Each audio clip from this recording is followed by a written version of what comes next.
You're listening to DraftKings Network.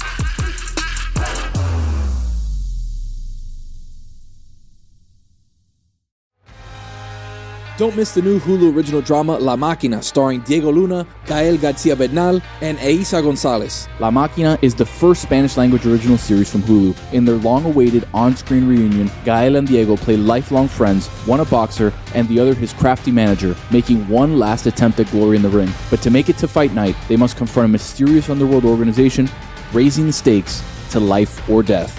La Máquina premieres October 9th, streaming on Hulu.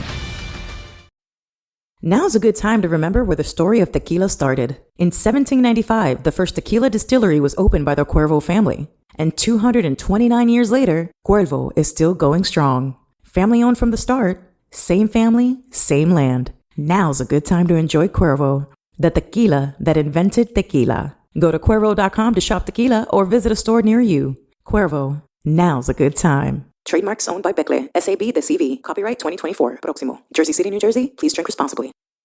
Shadow Show. Shadow Show. Shadow Show. Shadow Show. Shadow Show. Shadow Show. Shadow Show. Shadow in it. Breathe in. Breathe out. Tua in. Skylar Thompson out. Playoffs in. Mock drafts in October out. Christopher, I need you to tell your father how you feel about this. He gave me this pain. I need you to tell him. I need you to look. I don't want to look at him. I need you to look in his face, please. And Greg, I need you to be receptive here, and please be warm and open. I need you to tell him how you feel. My heart hurts. Okay, that's a start. But why? He gave me this pain when I was born, and it never goes away. Sometimes I think, we've turned a corner and I'm going to start to feel good, and then it goes away, and I cry again. Greg, are you sorry? Please look at him. I'm not looking. It is true that... Please look at each other when we do this. Please don't look away from each other. Look at each other's eyes. It is true that when you were an infant, your mom and I put an aqua and orange foam football in your crib. But you know what? No. Stop. Let me stop you. Not but. Okay. Not but. Okay. I want you to be receptive here to your son and to hear him why it is that he's so angry about this. I just don't know how one thing can only generate one thing, and that's pain. Well put. It's the only thing it generates. I think it's going to generate something good, and then it just generates that thing I said before. We know what the thing is. Pain. Generates. That kind of thing is what you mean. This is the Dan Batard Show with the Stugotz podcast.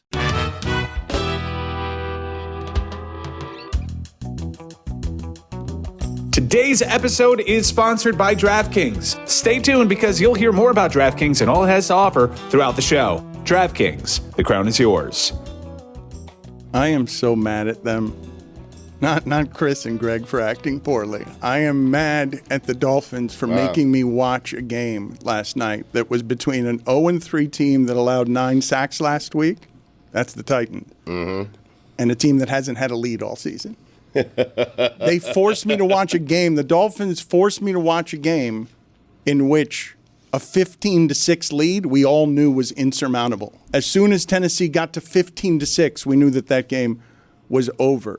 And I'm guessing the rest of you, Billy, how mad are you? Chris, how mad are you? Cote, or how mad are you? Because now the flames rise on Mike McDaniel doesn't know anything. That got here quick. Like Mike McDaniel needed Tua, and nothing works in Genius unless you've got Tua. And so everybody, because the hope was so high, because we dared to hope for the first time in 25 years just because they gave us offense, and now it's Tyreek Hill for 2 catches for 3 yards in the first half. I mean, but it's deeper than that too, right? Because, like, yeah, sure, they lost Christian Wilkins because they couldn't pay everyone, but the defense was supposed to be okay, right? And then Mason Rudolph comes in and carves you up. Mason Rudolph does. Like, what's going on with this team right now? I don't feel good about the way I looked at Mason Rudolph last night. Like, when he came in and moved down the field for a couple field goals, I was like, look at this guy. You were jealous. He looks good. Yeah. I was attracted to Mason Rudolph last night. Of course. I at the same time that was happening to you, I was taking inventory of my entire life because I'm on the couch and I actually hear the words come from my television. Mason Rudolph, if I'm Callahan, wait a minute, what do we have here? Well, what you have there is Mason Rudolph. Yeah. And a league that kills all its quarterbacks, so the backups are all playing by week 4. But he's a good backup. I mean, But he's not. He's not a good backup. He's a good backup in comparison to who the people that have been backing up for the Dolphins for whatever reason. Well, that's what I was saying, Billy. In comparison to what the Dolphins have, he is a good backup. You would love to have him right now. I don't know that he'd look any better. I really don't know that he'd look any better. No, they didn't win because of Mason Rudolph. They won because the Dolphins were being the Dolphins. I was an eyewitness, an unwilling eyewitness at that game last night, and it was one of the most dreadful performances I've ever seen. A quarter into the season, you deserved it. I mean, an eyewitness like you witnessed a crime. His job, I did witness a crime. He did, yeah. Look, a quarter of the way into this Dolphins season, the MVP is 38-year-old Calais Campbell. That's how bad things are going for the Dolphins. Tyreek Hill is not being allowed to be Tyreek Hill. They don't have a quarterback who can throw. And the problem is, which I alluded to in my column, is that they've been terrible on offense for 8 games now, dating back to last season. Tua's played in 5.5 of those 8 games. The offensive drop-off precedes this season, and it's really disturbing. And as you say, Mike McDaniel, the heat is on him all of a sudden, fairly or not, and he's got to find answers because you can't keep using the quarterback as an excuse. Okay, we've seen backup quarterbacks come in and do very well. It wasn't just the quarterback last night. The punter before the half gives away 3 points. Waddle drops the ball. They couldn't block anybody. The Dolphins, think about this for a second. They played football so poorly last night that twice during that game, and one of these plays was positive, the Dolphins had the football between their knees, clutched together between their knees, how poorly they played, stumbling around all over the field. What's going on with Waddle? Is he not good? I thought he was good. I was pretty certain he was good, and then he doesn't look good for a very long time. Last night was kind of like, when you try like hell to open up a jar, and for whatever reason you just can't do it, and then you hand it to a friend, and it's the easiest thing in the world to them. It pops right off, and you're wondering, like, I must have loosened that up for you. That was kind of like watching Titans-Dolphins at the same time that Seahawks-Lions was going on. They should not have had those games going on at the same time. Greg, you're there.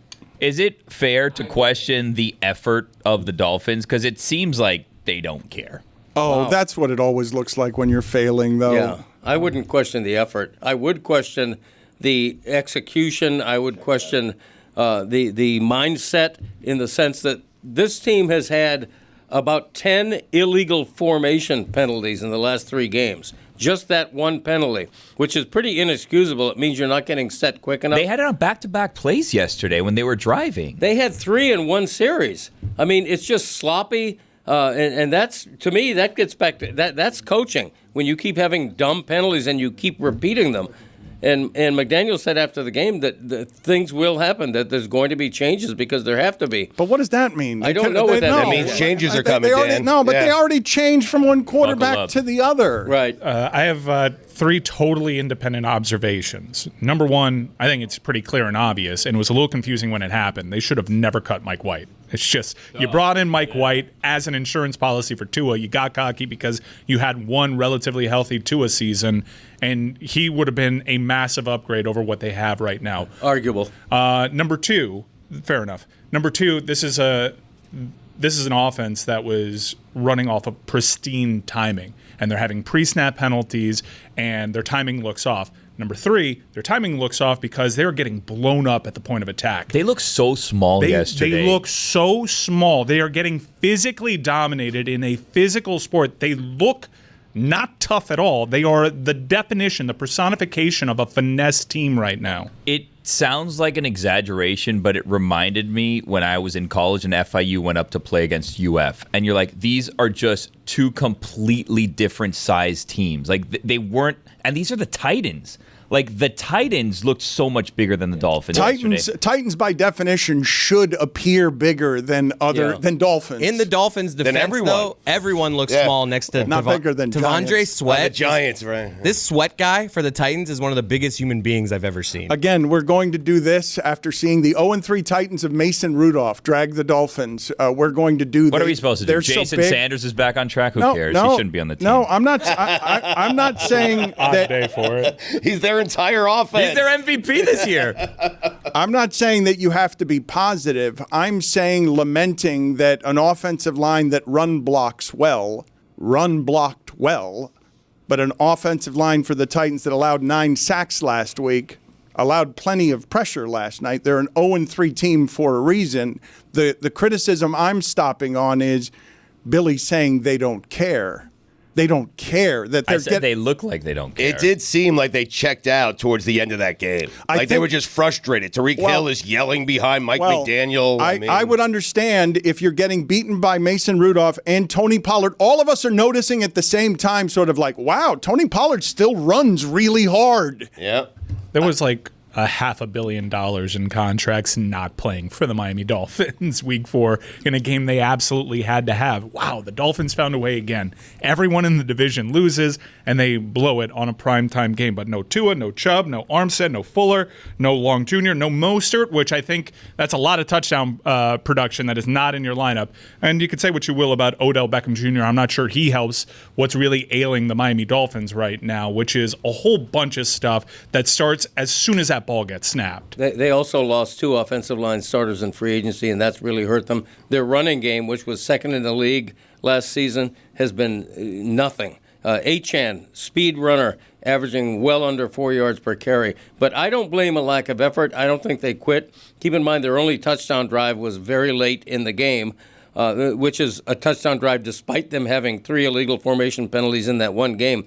In fairness, Huntley was in metaphorical handcuffs. I have to be careful after what happened to Tyreek Hill a few weeks ago. Huntley was handcuffed by the fact that he plainly was unfamiliar and uncomfortable with that offense.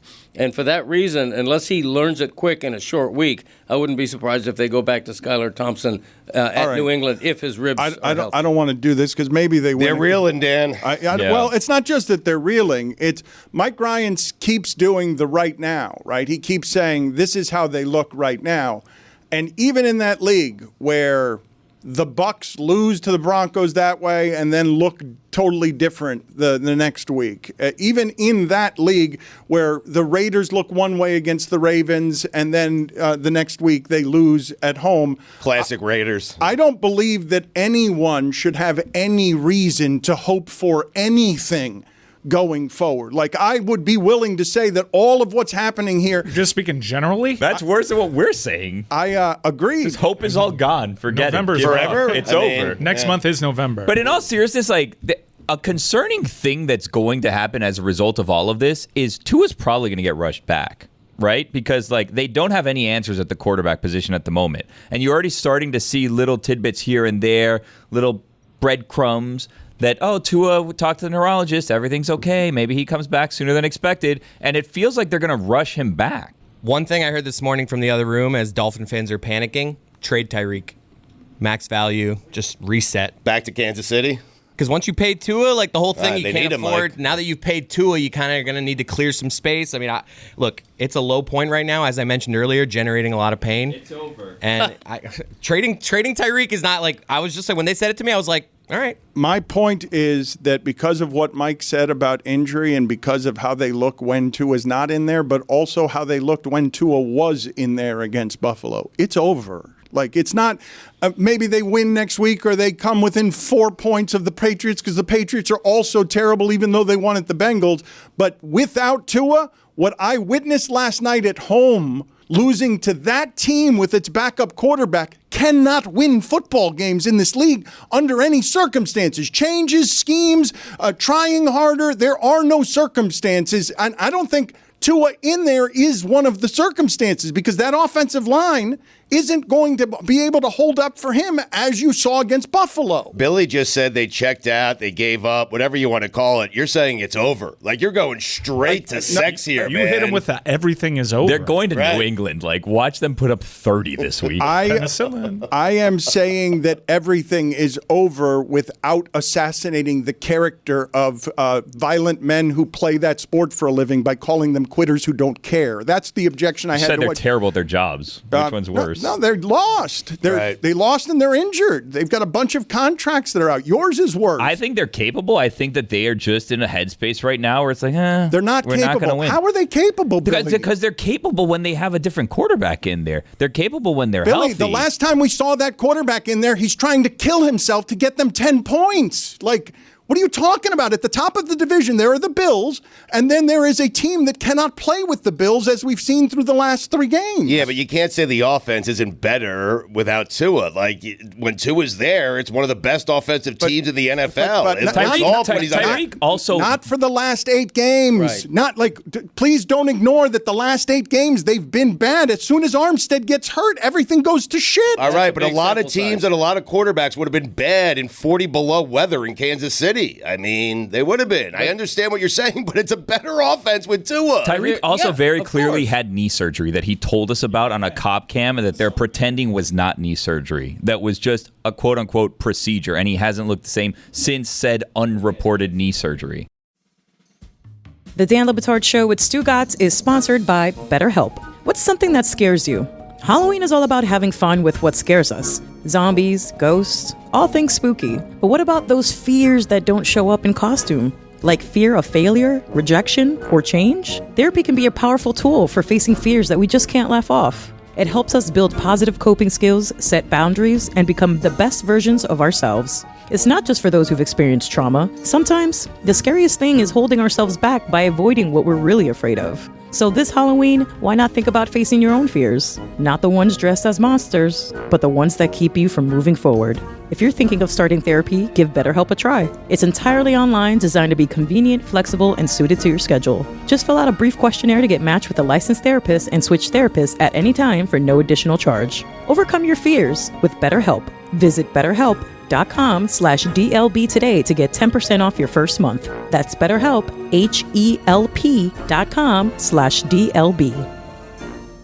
Dan Le Batard. Sports. Stugotz. More sports. This is the Dan Le Batard Show with the Stugotz.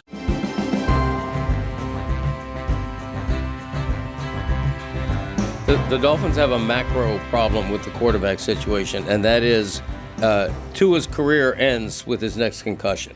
Okay, I think that's a pretty safe bet. And so even when he comes back, whether it's in 2 games or 4 games, at least 2, he's not a safe quarterback.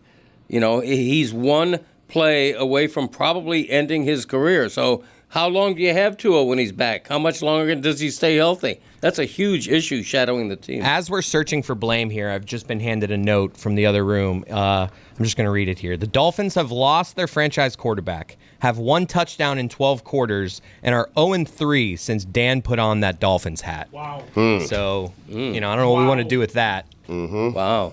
Lucy believes in that sort of stuff. Lucy believes in jinxes and hauntings and superstitions. Yeah, I feel like we all have to do it. But my thing with you guys is, like, you're just straight up haunted forever. So I don't necessarily know if it's anything you did. I just don't understand. Like, shouldn't you guys be used to this by now? No offense. That's what I said about the generating pain thing. Well, this is the thing that's happening right now that is so interesting about what I've seen on social media, which is a fan base that is absolutely turned on its coach. That wouldn't have happened if he hadn't inflated hope by getting all of that offense. And the Dolphin fan dared to hope that this was different than it would be the last 25 years. And what I'm telling you is that what I witnessed last night from that football team cannot win a game in this league. That performance cannot win a game against. When you lose to that Titans team that way with its backup quarterback, that guy, Mason Rudolph's not any good when he plays, and he hasn't had any reason to play.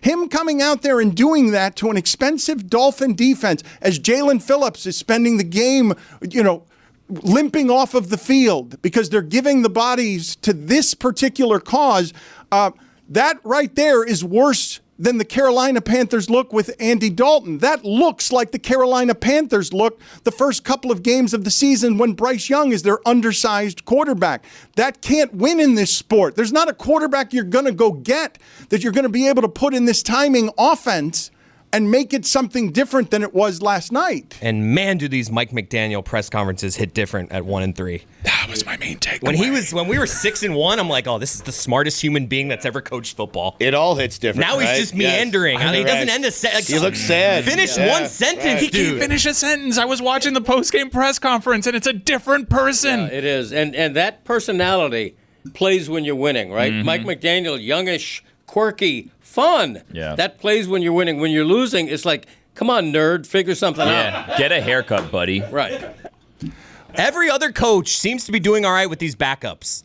Joe Flacco's winning in Indy. That's fair. Matt LaFleur is winning with Willis. You can't be one of these offensive guys and call yourself a quarterback whisperer when Shanahan's doing it with Jimmy G, and then he's doing it with Brock Purdy, and Tomlin's doing it with Fields and Russell Wilson. Yep. You can't do it. If your offense is good, your offense is good, regardless of the quarterback. His offense is only good with one quarterback, apparently. Yeah, but not for the last 5.5 games. I got it. Yeah. Makes you wonder if he had a cheat sheet this whole time. Wasn't actually a genius.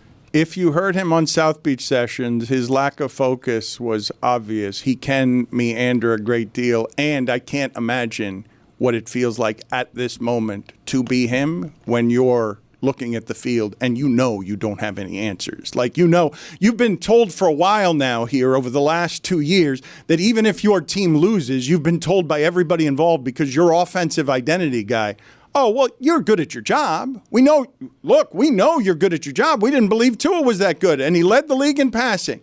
Now you're staring at the field, and you're like, am I good at this job? Because I have no answers. There's nothing on a play sheet. There's nothing in preparation. I have no answers for Mason Rudolph. I have no answer for the 0-3 Titans. Like, that will crush anyone's confidence. Seriously, it takes 2 games in that sport. Now you get out in front of people. When he did the halftime interview, I was listening to him wondering, how do you even talk right now when they ask you about Huntley? Like, what fake words do you have to go find so you don't insult what Huntley is doing out there? Like, how do you stand in front of people and figure out what the lies are going to be so you can just say focus and other stuff and not talk about, well, Huntley's my quarterback. That's my problem. It's not that difficult then. How would standing up, how would you have done into it? a camera? How would you have done lying, it? Let's. right? How would you have done it? Let's make it you. It's a weird messenger for this. Let's do a little fake interview. Coach, Stugotz on let's how go. easy it is to speak. I'm Coach McDaniel. we're here with Coach McDaniel. Coach, Okay. how are you going to handle a rough first half? How are you going to bounce back in the second half with Huntley? You know what? It's on me. I got to put them in better positions to succeed. It's not on the quarterback. It's on the coaching. We'll get better. We'll be better in the second half. I have to make adjustments. Okay. All right. Now the second half comes and goes, and everything that you said at halftime was bullshit. Clear to everybody. In fact, that's the follow-up. In the postgame, now the question is, Coach, everything you said at halftime was bullshit. Can you tell us how Huntley played? More reps, more practice reps, more reps with the first team. Perhaps I'll look at an upgraded quarterback. Probably not, Whoa, though. you just lost the locker room. You just lost him. But this all starts with me. They're It is lost. on me. You know it started with the quarterback.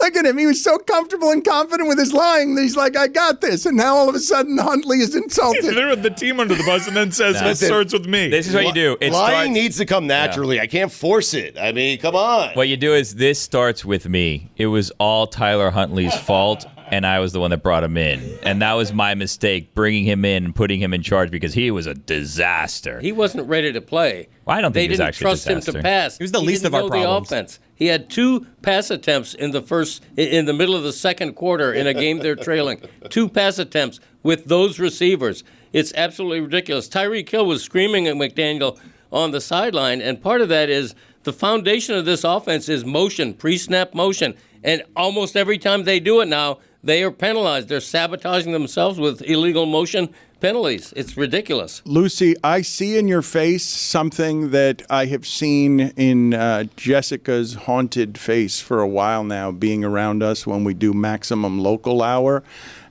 you're looking at us wondering how it is that any of this can be surprising to us when we've lived it for 25 years. Yeah, I mean, like, go to therapy. Get over it. This is.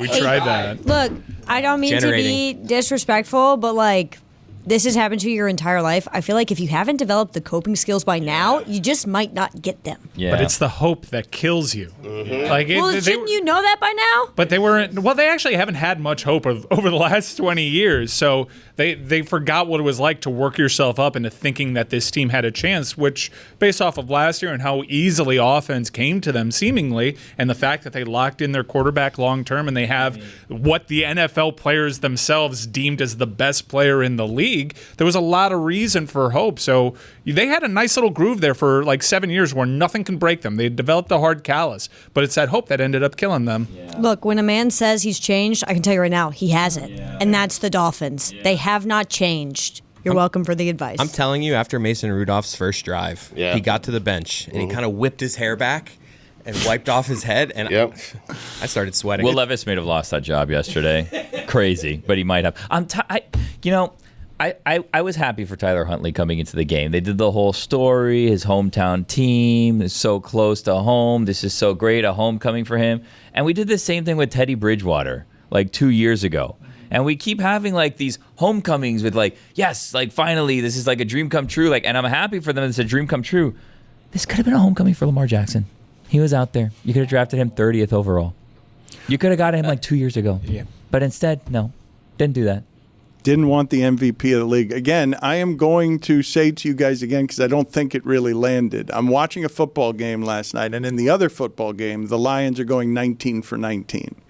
It's the first team ever to be perfect passing the ball on offense. It wasn't even Goff who was 19 for 19. He was 18 for 18 and caught the other pass. Yep. And that is Man Campbell over there. Like, we've seen a generation or an era of... That's a coach. I know, we had that. If you get that guy in your building, you don't let him go. Okay. Oh, wait. Yeah, there's that. But you guys are still not absorbing that I'm watching an NFL game last night. It's week 4. And I'm thinking to myself, Fowler and Reddick and Orlovsky, they're jealous of that other game. Like, they're getting mad at halftime of the shit that they're watching and where their careers have arrived. I think they knew. Like, I think as soon as you saw that Buck was at the other game, like, you knew what you were in They for. knew in advance they had the bad game. Yes. They were told. Yes. What a dog matchup. They know they have the bad game from among the two. I don't think that any of them came into the games thinking to themselves the way that Louis Riddick said during the broadcast, Mason Rudolph, if I'm Callahan, I'm saying, wait a minute, what do we have here? Like, that's a thing that was said during a 6-3 game. And I'm like, he's completed 2 14-yard passes over the middle for field goals. And they're raving about it as if, like, that flowers are blooming all over the field. I know what Mason Rudolph is. You don't have to tell me what do we have here. I know what we have here. I don't know. Someone who, for the rest of his career, is going to be a backup. He was 9 of 17 for 85 yards, but great hair. I mean, Chris Fowler said it best with, we won't be sending this game tape to Canton. Scott Van Pelt at halftime just turned to Jason Kelsey and is like, whatever that was, what he described it. Whatever that was approximately $750 million your parent company just spent.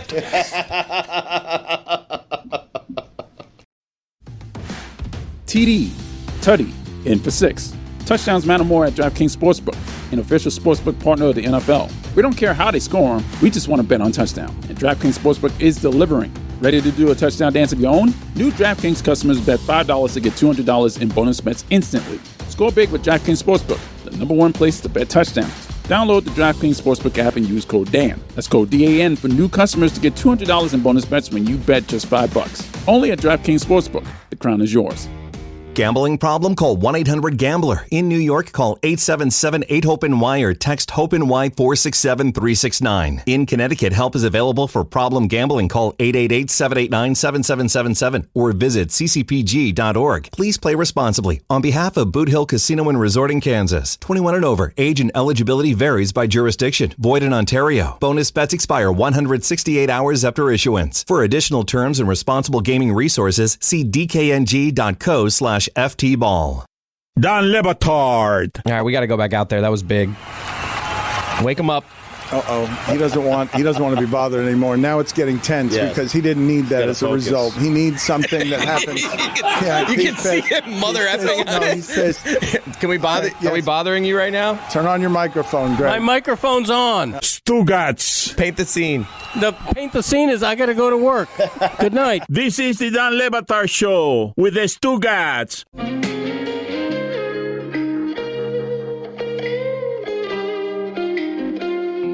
Stugotz, something that my wife and I have been doing here for a while, because you've heard me lament with great fear that I've been talking to climate scientists and doing a kind of research that makes me more afraid than I'd like to be about everything that's happening in the world, and just wondering, now that I have a wife to protect, something I've never had to think about before, which is how do I get out of here and where do I live in the event that there needs to be a very fast evacuation because of all the things that are happening in the world. Please play the music for me real quick before I transition back to football. Die. We're all gonna die. We're all gonna die. We're all gonna die. A dolphin humped my father, and we're all wondering why. Let's turn on the news and find out how we're gonna die. Die. We're all gonna die. One of the places I was looking, where could I drive quickly in a panic situation with 3 pets? Right. I was looking in Asheville, North Carolina. It's one of the places Little safe house that I was looking. But I don't know if you know what's happening in Asheville right now, but there are 33 people at least dead, and they're finding bodies in trees. And I don't know how horrifying that is happening, whether people are in trees panicked for their lives and dying up there, or if they're dying elsewhere and then floating into trees. That's about 2-ish hours from where I'm from. Boone was also hit really hard, which was about an hour away. I think what people are failing to realize is when a hurricane like this hits Florida, there's an evacuation notice, and there was one where they were mandatory evacuation. I'm in the same sort of news area, and there was nothing that was you need to get out. We knew it was going to be a bad storm, but absolutely nothing that made anyone believe they needed to leave, they would be trapped there. And so all the roads and bridges, I-40 literally collapsed within itself. So it's an island in the mountains because no one can get in or out because the bridges, the roads, they're all destroyed. I don't think that if it doesn't hit close to home for you that people sort of understand what is happening all over the world on this front, Stugotz, because if anything like this were to happen to many of us, it would be the worst thing that had ever happened to any of us. I'm just talking about walking out of your house and seeing a body in a tree when no one warned you that because the new normal is that the forecasters don't actually know how to tell you what's going to flood and how. Yeah, everybody's so grateful that a storm like this, a hurricane like this, doesn't hit them, but they're grateful at the expense of someone else. I've been to Asheville on vacation, a beautiful little artsy town, and to imagine it devastated like this is really numbing. With no warning, though, is the thing about hurricanes that has always felt at least mildly safe down here is that there's warning. People will tell you that something's coming and you can get away. But I find myself saying, think about the absurdity of that, Stugotz. I'm talking to my wife last year about where do we go? Where's the correct way to go that we can drive if you can get out of Miami with warning so that you have a place to live? And we read about stuff, and North Carolina was supposed to be one of the places that was at least a little bit safer. It's Maine. There's some places in Colorado, but there aren't many places that are supposed to be safe, and it tells me that there aren't any places that are safe. Billy, why are you making faces? I mean, football. The Dolphins still have me. Little doom and gloom. Yeah, I mean, there's more places than just Colorado and Maine. Mm-hmm. There's 50 states. I don't think I got a room for you. I think safety's an illusion. I think we're at a place where safety's an illusion. Dude, and I said the Dolphins gave up on the team yesterday, and I was a gloomer. Okay. Do you go to safeplaces.com? I think that's what we were really struggling with. How you came up with this select group of places. Diana, where's your safe house? He researched. I mean, he talked to scientists. What are you guys talking about? Asheville, not driving distance from here. That's what, like a 14, 16 hour drive? Yeah, it's not close. Yeah, Orlando's supposed to be one of the same places. Yeah, Orlando's I would hit up Orlando on it's on the way. Dianna Russini's on with us here. She's the senior NFL insider for The Athletic. Her podcast with Chase Daniel is Scoop City. I just read a lovely article about Scoop City that I don't know whether it's a delight or a surprise to her or not, but the article was basically, Dianna, about how your podcast is something that is luring women at a disproportionate rate. Did you read this story?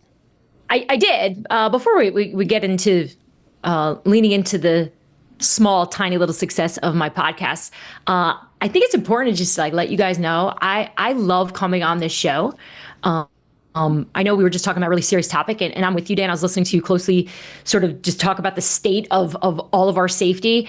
And in that moment, it just it reminded me, I know it's a basic, simple statement, but it's why I freaking love sports. And it's why I love this show, because, yeah, we got to talk about the real stuff in life, but it's why I stayed up late and watched that probably one of the worst NFL games I've ever witnessed.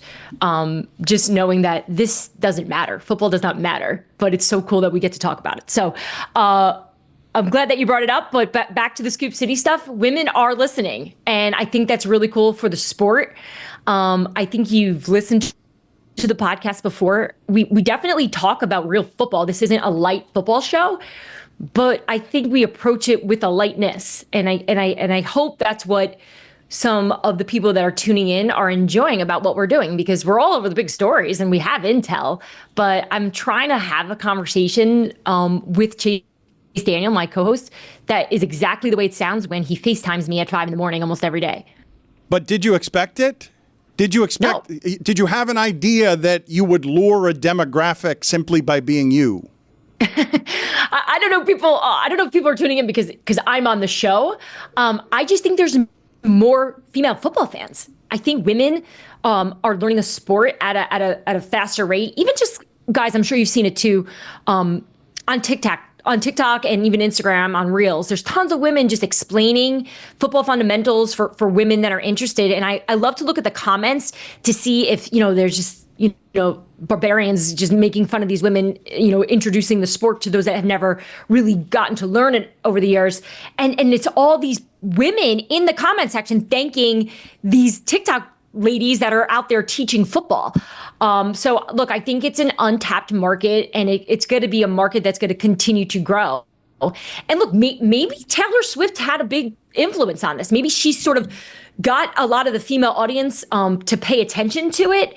And then while watching her, they were like, wait, this is actually really fun. This is a great sport. So I'm hoping to continue with it and share just some of the stories that I've had along the way as a woman covering football. But as you guys know, and we talk about on the show all the time, being married and having kids and having a life outside of my actual job, I hope that's some of the reason why women feel like they can relate. You have a great husband, a patient husband. How does he feel about the 5 a.m. daily FaceTime call from Chase Daniel? Yeah, not a fan. Right. Not a fan of those early morning calls, especially because we're getting the kids ready to go.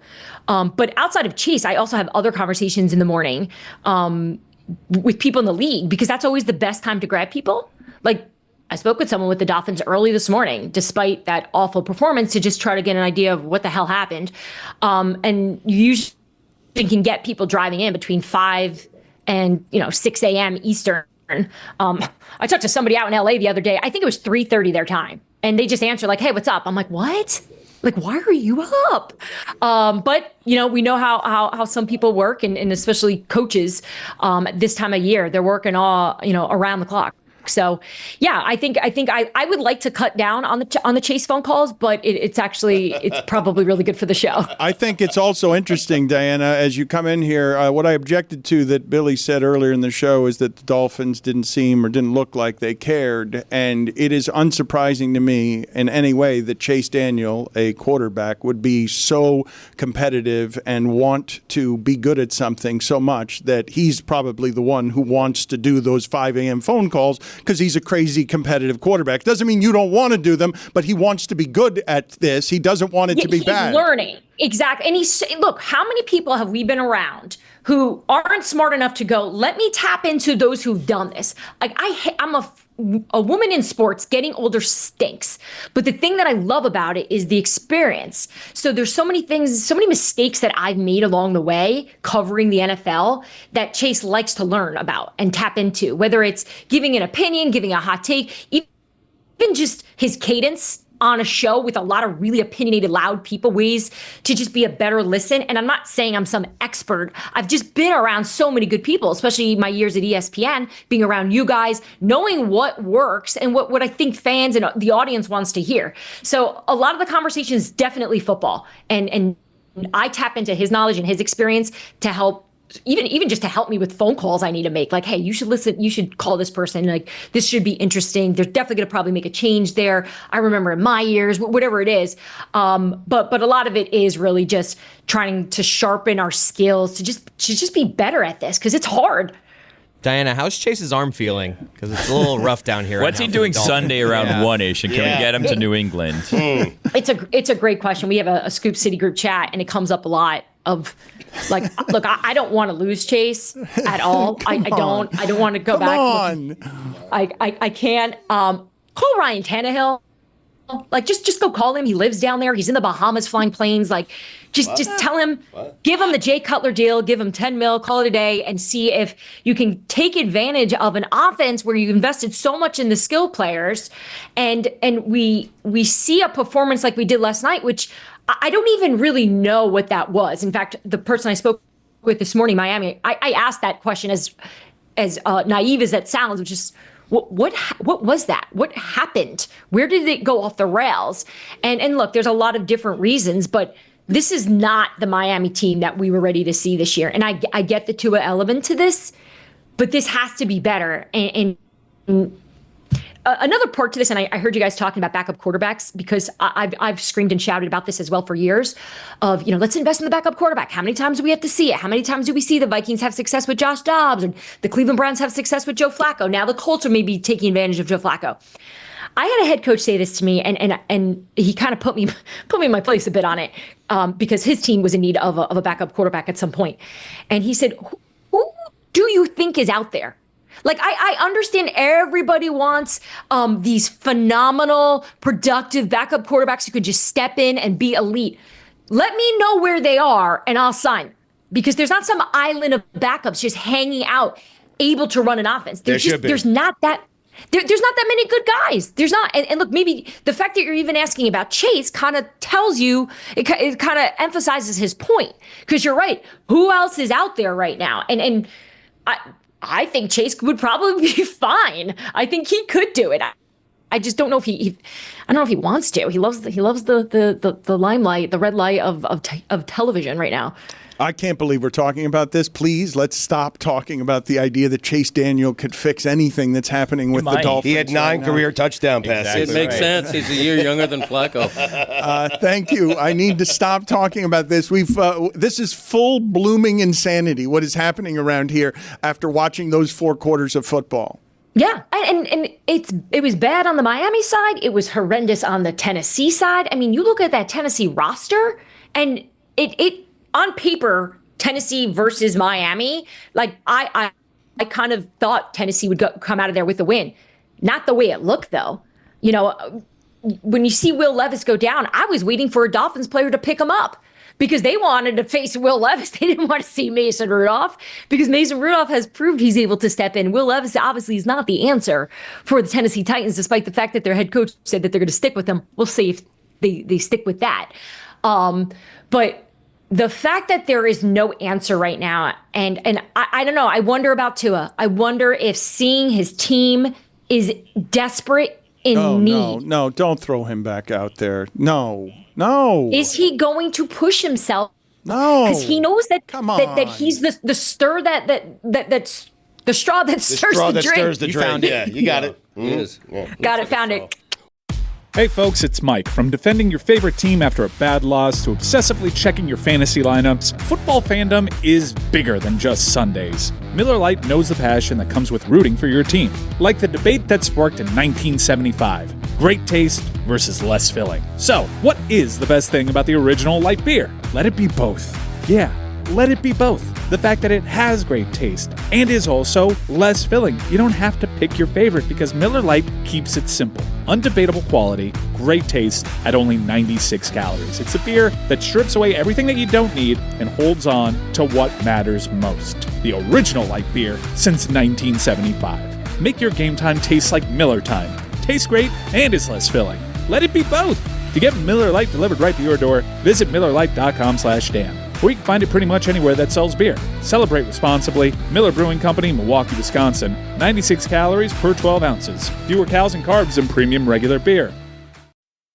Now's a good time to remember where the story of tequila started. In 1795, the first tequila distillery was opened by the Cuervo family. And 229 years later, Cuervo is still going strong. Family owned from the start. Same family, same land. Now's a good time to enjoy Cuervo, the tequila that invented tequila. Go to Cuervo.com to shop tequila or visit a store near you. Cuervo, now's a good time. Trademarks owned by Becle, SAB de CV. Copyright 2024. Próximo. Jersey City, New Jersey. Please drink responsibly.